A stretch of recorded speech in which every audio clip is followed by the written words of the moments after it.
Hi, my name is Sophie Carr Paterson, and I've chosen to analyse the supply chain of Manuka honey and its export to China.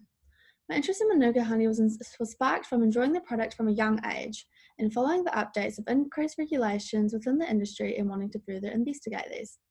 Manuka honey is a premium and exclusive product that is produced by bees who pollinate the Manuka bush. Manuka honey can be identified as a complex product due to its unique scientifically proven antibacterial properties which set it aside far beyond simple table honey. China plays a large role as being a top export destination for New Zealand Manuka honey. With demand for the product far exceeding supply, Chinese consumers are willing to pay a very high price. Regulation is required both domestically and internationally, and with an increasingly globalized world, food security becomes a more prominent issue. As demonstrated on the screen below, I analysed 6 stages of the Manuka honey supply chain, beginning with biophysical inputs, harvesting, processing, marketing and labelling, exporting, and finally, the consumer. One of the regulations that is enforced during the biophysical stage is MPI, Manuka honey scientific definition. In 2017, MPI finalised an authenticated scientific definition that can be used to determine whether or not a particular honey produced within New Zealand is Manuka honey. The Manuka honey definition is made up of a combination of 5 attributes, which are 4 chemicals from nectar and 1 DNA marker from Manuka pollen. Another regulation that is enforced during biophysical inputs is the bee colony loss survey. The Ministry for Primary Industries have regulations and programs in place to monitor the welfare of bees and ensure that they are ready to respond to any potential biosecurity threats. Bee colony loss survey is completed by New Zealand beekeepers and helps MPI to understand the state of managed honeybee colonies within New Zealand. During harvesting, a regulation that is required is listed beekeepers.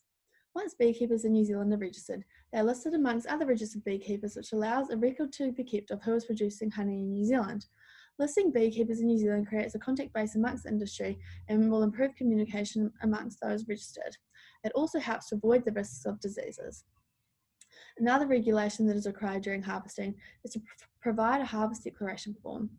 Each beekeeper must provide a harvest declaration and provide it to the operator who first processes the product.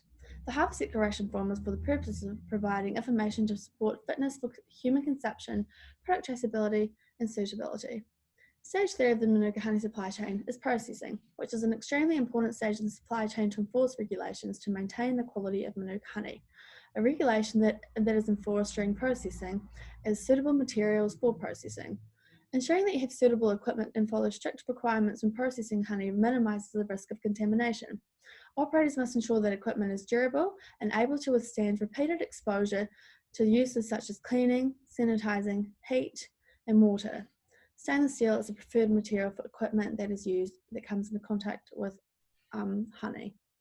Another regulation that is applied during processing is traceability and record keeping.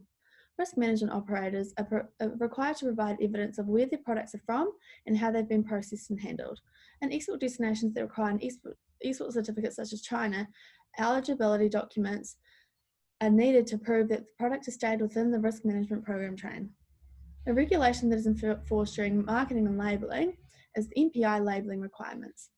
The MPI labelling requirements of Manuka honey are for consumer benefits to ensure that no fraudulent activity has occurred. Labelling requirements for MPI includes the product having a name or description of the food product, floral source, lot identification, and a physical address for the producer. Authenticating Manuka honey is another regulation provided for marketing and labelling. In late 2017, MPI finalised a robust and sophisticated scientific definition that can be used to authenticate if a particular honey fits the Manuka honey definition. Authenticating Manuka honey protects the integrity of Manuka honey and its uniquely New Zealand origin. Exporting is the 5th stage of the supply chain for Manuka honey. A regulation that is applied during the exporting stage is the New Zealand-China Free Trade Agreement. China is New Zealand's largest trading partner, and the two nations entered a free trade agreement in 2008. New Zealand's goods exported to China have quadrupled since the free trade agreement was signed, and both countries largely benefit from this. Another regulation that the New Zealand Manuka honey producers have to meet is OMA, which stands for Overseas Market Requirements. The current Chinese OMA pursues all honey export where official assurance is required, and to be eligible for assurance, all New Zealand produced honey must remain in the risk management program throughout all aspects of the supply chain. The last stage of the supply chain, and what ultimately creates regulations throughout the supply chain, is the consumer. Regulation that is applied in the consumer stage of the supply chain is Codex Alimentarius organics testing.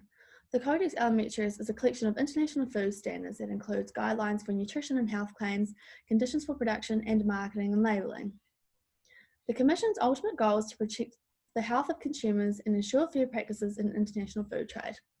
The last regulation that I will be discussing is traceability. The disciplinary nature of the production of Manuka honey ultimately allows the consumer to trace the movement of the product and what the product genuinely consists of. Not only is this a huge advantage for the consumer, but also for each stakeholder associated within the supply chain, as to know that the stage prior to the handling of the product was done so safely. Regulation in the Manuka honey industry is essential to avoid fraudulent products, which protects the creditability of New Zealand-produced Manuka honey and future-proofs the industry. Thank you very much.